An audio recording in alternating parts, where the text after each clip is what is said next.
Birinci növbədə əlin qarnına vurmalısan. Qarnına vurursan, görürsən ki, yumşaqdır. Bu pi təbəqəsini əlinlə oynadırsan, görürsən yumşaqdır. Və o dəri altında yığılan pi toxumasıdır. O asan əriyir, əritmək olur, arxalatmaq olur. Bir də var, əlini vurursan, daş kimidir. O pi toxuması daş kimi, axıra qədər daş kimi gedir qarnın. O dərin yığılmış pi toxumasıdır və onun arıqlamaq, onu əritmək də olduqca çətindir. Biz bilirik ki, insanlar var, ac qalırlar və yaxud da ki, çox fiziki hərəkət edirlər.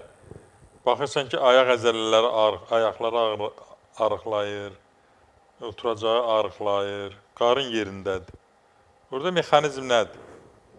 Hər bir adam, yəni çəkisi artıq olan və bu dərin pi qatları olan adam gecələr neynir? Gecə biz bilirik ki, orqanlar işləyir. Orqanizm bir gecədə 150 qram yağ itirir. O nə vaxt pozulur?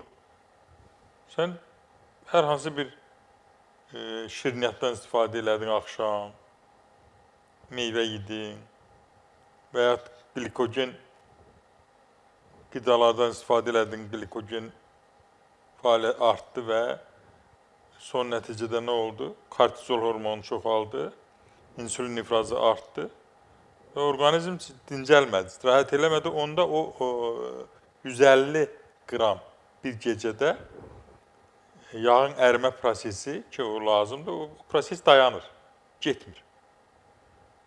Və neynirəm ki, mən heç cür arıqlaya bilmirəm. Ayaqlarım arıqlayır, bir dənə qarnımda hiss eləmirəm. Orada mütləq mənada biz bilirik ki, bel ölçüsü deyilən bir ölçürsünüz metrə ilə, normalda 96, 98, 94, yəni bu ölçü normal. Siz görsəniz 100 neçə çoxalı mütləq mənada orada hər gün